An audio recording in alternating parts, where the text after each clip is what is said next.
From Hollywood, it's time now for... Johnny Dollar. Where have you been for the past 20 minutes? In the shower. For 20 minutes? Okay, so I'm a shiny dollar. So you... Oh. Who's that? Max Green at Assured Equity. Oh, hi, Max. What's on your mind? 7 years ago... Our fathers brought forth, but that doesn't answer my question. Johnny, you ever hear of the Meeks? New England family, stood away on the Mayflower, speak only to their money. That's the Meeks. What about them? No, not about them. It's about Mariah Meek and Lincoln's Gettysburg Address. She's lost her copy of it. Well, it shouldn't be hard to find her another one. That's where you're wrong, Johnny. Huh? It would be very hard. Might cost us $100,000. Bob Bailey in the exciting adventures of the man with the action-packed expense account. America's fabulous freelance insurance investigator. Yours truly, Johnny Dollar.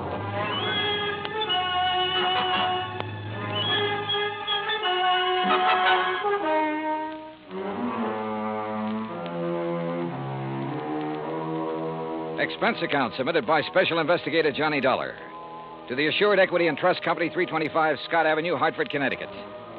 The following is an account of expenses incurred during my investigation of the Meek Memorial matter. Expense account item 1, $1.90, cab from my apartment to Max Green's office. He was standing in a haze of cigar smoke, ashes on his vest, and a worried look on his face. Oh, good morning, Johnny. Oh, you want a cigar? Oh, no, thanks. Then sit up, Excuse me. Listen, Johnny, what do you know about that speech that Lincoln made at Gettysburg? Well, I had to memorize it in school like every other kid. All right. You know how many words are in it? Maybe a couple of hundred. Why? Wait a minute. It's in this book. Here. It's page 143. Speech is printed here exactly as Mr. Lincoln released it to the newspapers after the Gettysburg Address. You find it? Yeah, but now what do you... Okay. Total number of words, 268. Oh. But the first two drafts of that speech, including the one he read that day, contained only 266 words. So he padded his part. That's right. 2 more words. Mm-hmm. How come? Oh, according to the historians, Lincoln ad-libbed the 2 additional words at the time he read it. Later on, when he made 3 new copies of the speech, he included those 2 words. You with me so far? Keep going, Max. Yeah. All right. Right down at the end of it, just before of the people, by the people, where he said that this nation under God shall have a new birth of freedom, the words under God do not appear in the first 2 drafts you wrote. Yeah. Well, this is all very interesting, Max, but I it? still don't see what it is or what it has to do with me. Well, Mariah Meek's copy has disappeared. Oh? And, Johnny, that copy happens to contain just 266 words. You mean she owns one of the first 2 original drafts? Handwritten by Mr. Lincoln himself while he was on the train riding to Gettysburg. Wowee. Yeah. Which is, of course, why we insured it for the full amount it cost her, which is $100,000 even. Of course, you made sure it was authentic before you issued the policy. Naturally. Well, who'd she buy it from? An antique dealer down in Richmond, Virginia, a fellow named Jason Penrod. Uh-huh. Well, where's she been keeping it? Under glass in the Meek Memorial. What's that? Well, she collects Americana, so she had a museum built to keep it in, and she calls it the Meek Memorial. Follows? Follows. Also follows the most expensive item in the collection, the Gettysburg Address, would be the one to disappear. Oh, you're just an old pessimist, Max. You think somebody lifted it? What do you think? It walked out by itself. Okay. So what are you going to do about it? Well, we're going to run newspaper ads. We're going to offer a $10,000 reward for information leading to its return. If anyone answers it, you let me know where you'll be, and I'll refer them to you. Good. When was it taken? The night before last. Is there any kind of market for something that rare? Hard to say, Johnny. A hot camera would be easier to peddle, sure.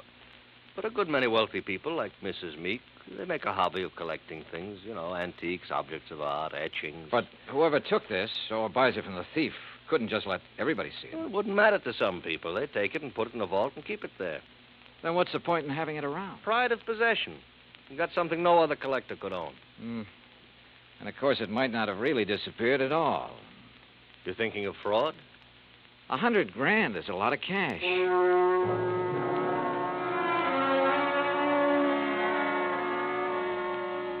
Expense account item 2, $1.90, cab fare back to my apartment. I wasn't particularly intrigued by this assignment. Rare documents, like anything else antique, have always seemed to be just one step from decay. And that sometimes goes for the people who collect such things.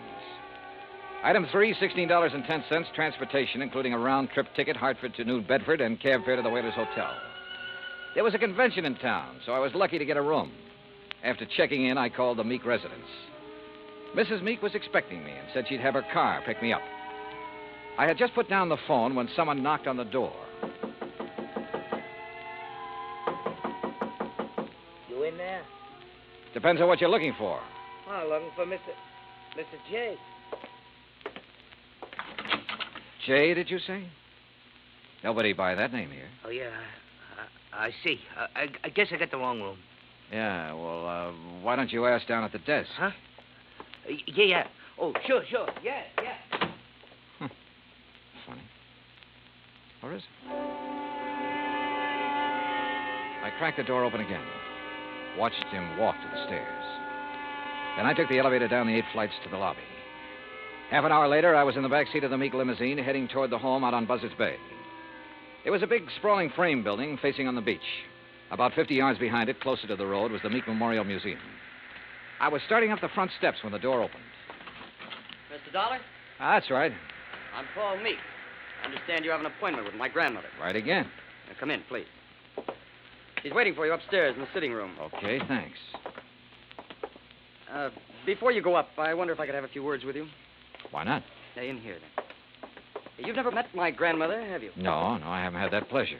Some people consider it a dubious one, Mr. Dollar. Oh, Mr. Dollar, this is my wife, Janice. Mrs. Meek. Hi. How about a drink? Thanks, not just now. How about you, old stick in the mud? You want another one? After a bit, Janice. And if I were you, I wouldn't have any more. But you're not me, are you? You will have to excuse my wife, Mr. Dollar. We've both been under a severe strain since moving here. Grandmother is blind, you know. No, I didn't know. Her sight began failing about 4 years ago. I'm surprised the insurance agent didn't tell you. Well, Mr. Green was so concerned over the theft of the Lincoln manuscript, I imagine it slipped his mind. Mm-hmm. And just how do you intend to locate that manuscript? I'm not so sure that I can. It'd be a pity if you could. Be just awful. It's grandmother's prized possession. She hasn't been herself since it was stolen. And being quite elderly, well, we're all very much concerned. Oh, my, yes. We're afraid she might die and leave us all that lovely money. Janice. It's the truth. You see, Paul and I don't have any money of our own, Mr. Dollar. We'll never have any until she does die. Instead of giving it to us now while we're young, you know what she does with it? Spends it buying junk for that silly old museum. Now, look. That's gratitude, isn't it? I bathe her, feed her rubber feet, and do all her dirty work. Janice, you've said quite enough. Mr. Dollar isn't interested in our personal problems. Oh, stick in the mud. All right. I'll be in the den if you want me. And that's the funniest thing I've said all day. If you want me. I'm sorry. She doesn't mean half of what she says. That's grandmother's signal. Then hadn't we better go up? Yes, we'd better.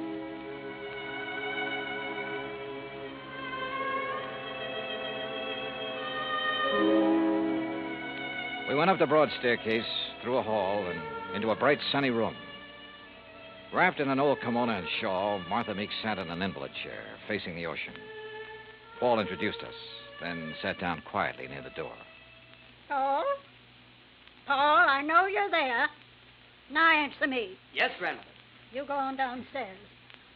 I want to talk with Mr. Dollar in private. Whatever you say. And close that door. Don't mind my back, Mr. Dollar. I couldn't see you if I looked into your face. Now then, when are you going to arrest that crook and bring my Lincoln speech back to me? Well, I'm going to need a lot of help and information, Mrs. Meek. Mm-hmm. What kind of information? Mostly about the museum. Like what? Well, do you know who was in there the night the manuscript disappeared? Certainly. That dirty robber was. Anyone else? Well, old Pete's always there. Supposed to be guarding the place, but he didn't do a very good job the other night. Got himself slugged. Does he live on the grounds? Yes. I brought him over from Naples 10 years ago. He was my guide in Italy. Showed me around so nice I decided to bring him back. Tell me, is the memorial open to the public? It was going to be. I intended it to be once. But when my eyes... No, Mr. Dollar, I keep it locked most of the time. Uh-huh. And who discovered the manuscript was missing? Pete did, I guess. At least when he recovered, he ran yelling bloody murder up here to the house. Everybody went down to see what had happened. Everybody but me. They left me all to myself. Were there any strangers here in the house that night, Mrs. Meek? Anyone beside the servants and your grandson and his wife? One person, but he's no stranger. Who's that? Jason Penrod from Richmond. He's an art dealer. We were discussing some business. May I, ask what kind of business? It has nothing to do with you or the people you work for. Sorry. Where can I find Mr. Penrod? He's staying here now. If he isn't in his room, then he's most likely out in the memorial. Now, that's enough questions. You, give me a cigarette. Ma'am? What's the matter? You deaf? Give me a cigarette before Paul with that snoopy wife of his comes prowling around. All right, sure. Light me. Yeah. Well, you want any more information, Pete's the one to talk to. All right, thanks. But what about your son and daughter-in-law? Were they inside the house at the time of the robbery? You don't suspect them, do you? Right now, I suspect everybody, Mrs. Meek. Even me? Yes, ma'am. Even you. Well, bless you, boy.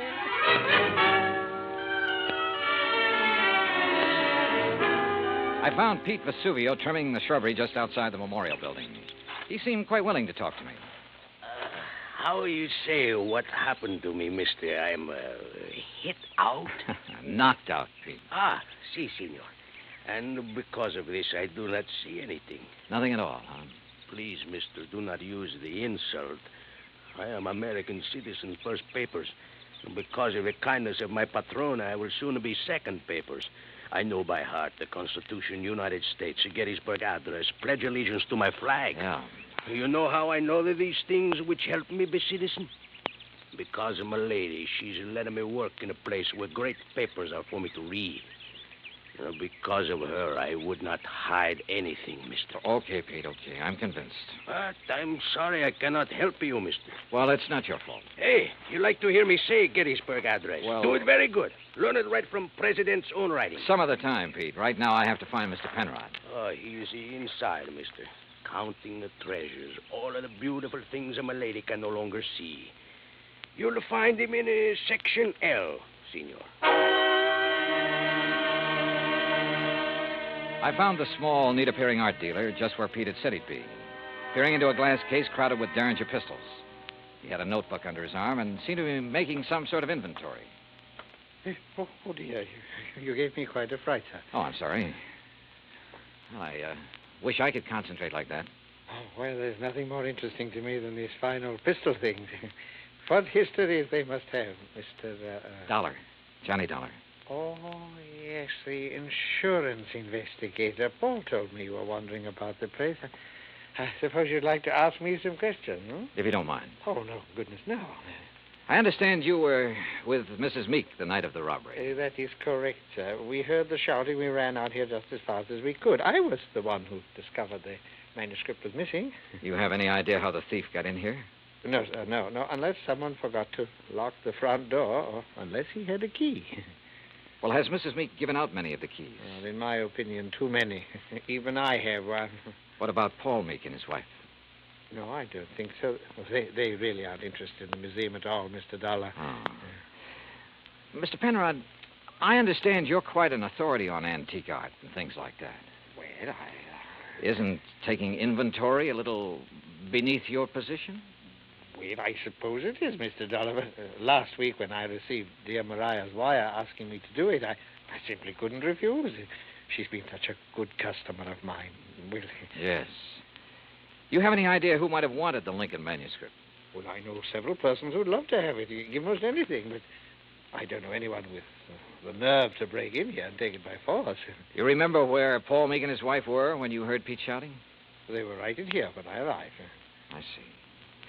Well, thanks for... Oh, just one more thing. Oh, yes? If you'd stolen the manuscript... Mr. Dollar. A hypothetical question, Mr. Penrod. But if you had, and you wanted to sell it at a good price with the least danger of being caught, how would you go about it? Well, I'd take it abroad, of course. I'd put it on the open market over there. Oh.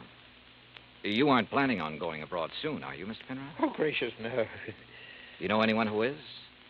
Anyone who, Who didn't Paul and Janice tell you? Oh, they're flying to Paris Wednesday night.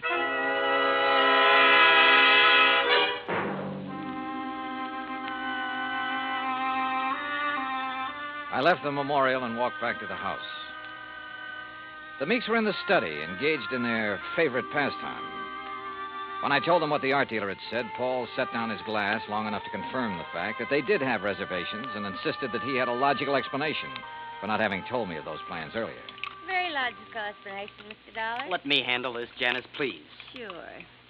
Drink, Johnny? Now, first I want to hear that explanation, if you don't mind, Paul. Of course I don't mind. Janice and me, we're fed up. Why didn't you tell me about the plane reservations? Well, why should I have? I'm not even sure I'm going to use them. Oh? Grandmother's upset enough over losing that manuscript. Something else might... Well, anyhow, if the manuscript doesn't turn up within 48 hours, we're canceling our trip. Oh, no, please. Sorry, Janice, but that's the way it's got to be. She did it. What do you mean? It's an act, don't you see? Jason Penrod told her we were going to leave, so she had him hide the manuscript. And now this thing about her being so upset and having such a weak heart. It's an act to keep her precious darling boy tied to her apron strings. I don't believe that. Well, just wait. You will. Anything else, Dollar? What does a trip to Paris cost, Paul?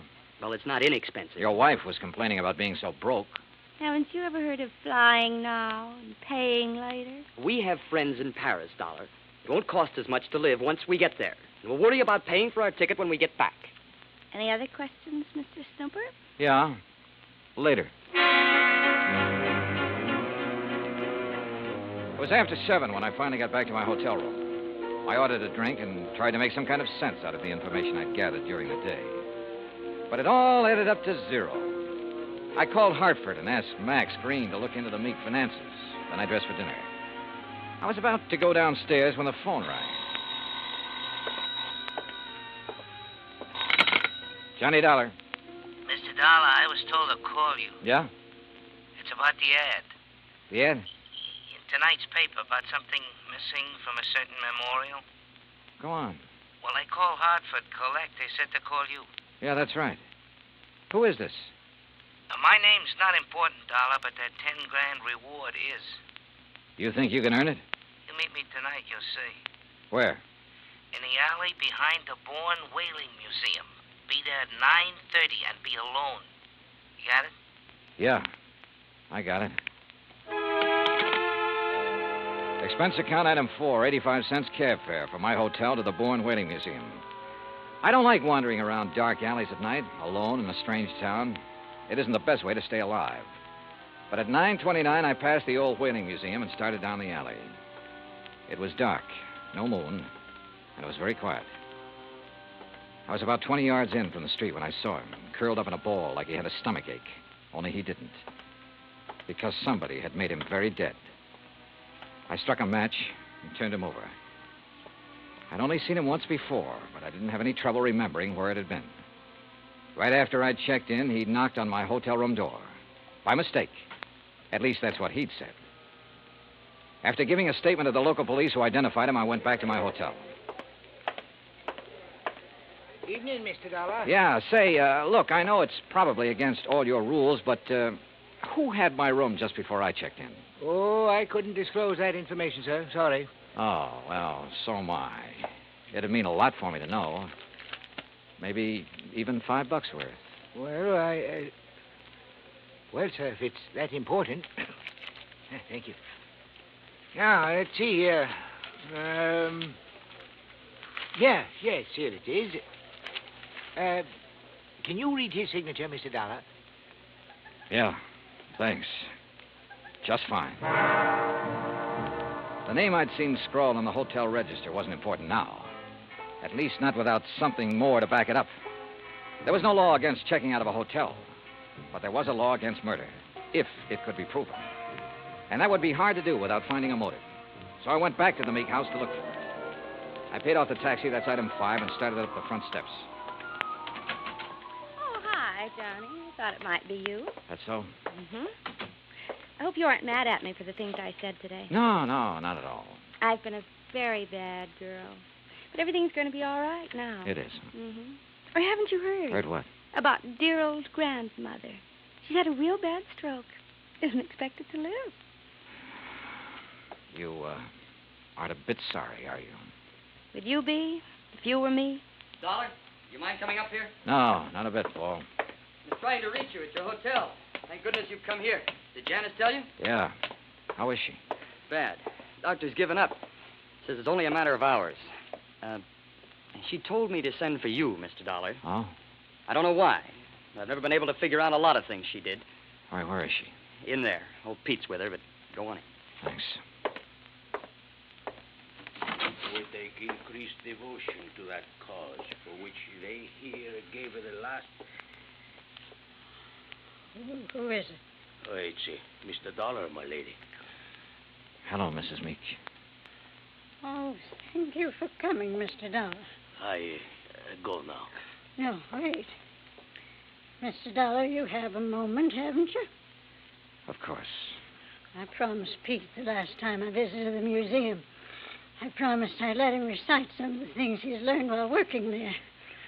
Haven't been able to keep that promise till now. Go on, Pete. Please. Yes, my lady. They here gave her the last full measure of devotion.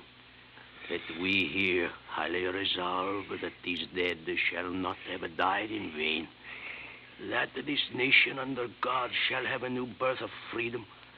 And that the government of the people, by the people, for the people, shall not perish from the earth. Thank you. That was wonderful. Thank you, my lady. Now I go.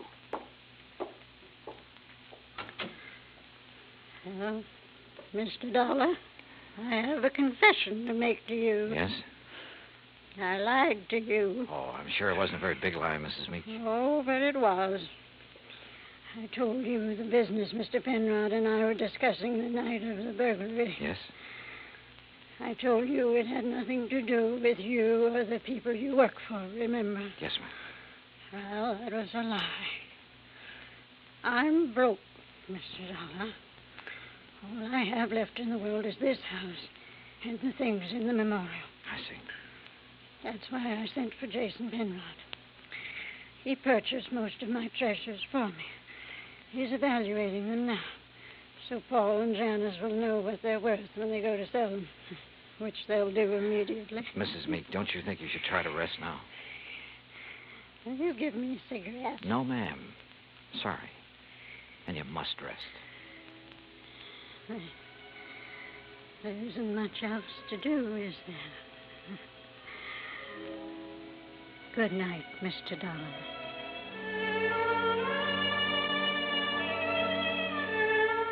Outside in the hall, Paul and Janice Meek were talking quietly to Jason Penrod. Off in the corner, standing with his back to the others, was Pete Vesuvio. Mr. Dollar, is She's resting quietly. Oh, Dio grazie. Why did you lie to me, Pete? What? I never lied to nobody. Who say I did? I say you did. You're crazy, mister. What lie I tell you? You said you learned the Gettysburg Address right from Mr. Lincoln's own writing in the museum. That's no lie.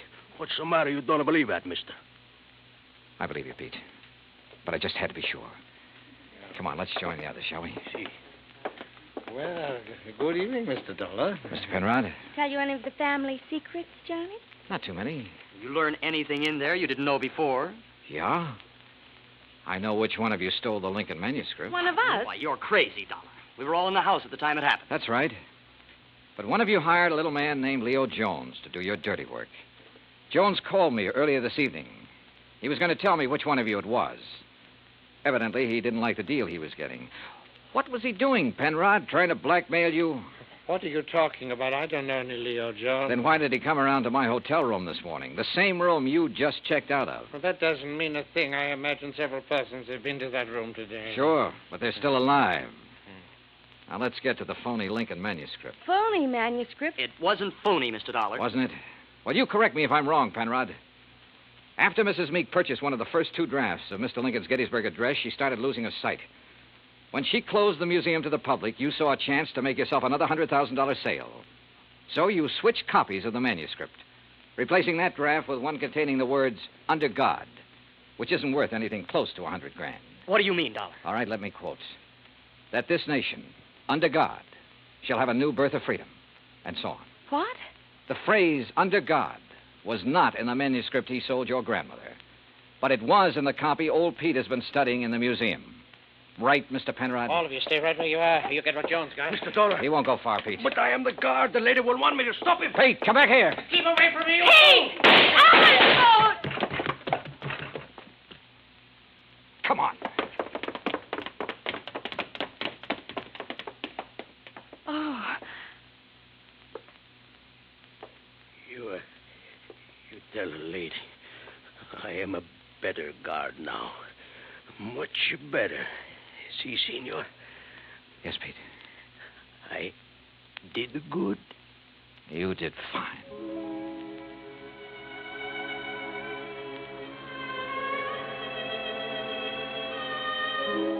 Pete Vesuvio will live to apply for his second papers. And in time, probably open a spaghetti joint in New Bedford. Penrod will be tried for murder. As yet, he hasn't disclosed the name of the person who purchased the stolen manuscript.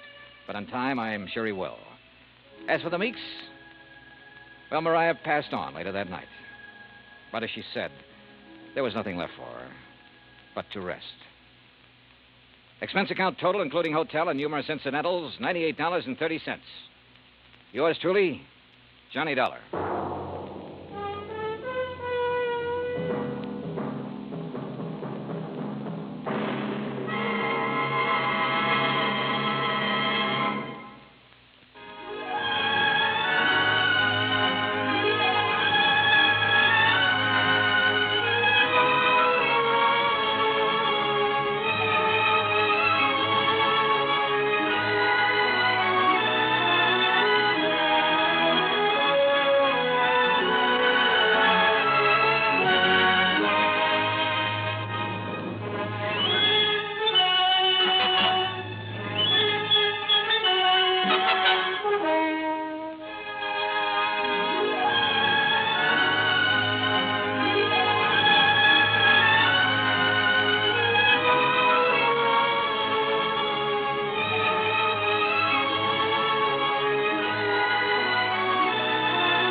Johnny Dollar has come to you through the worldwide facilities of the United States Armed Forces Radio and Television Service.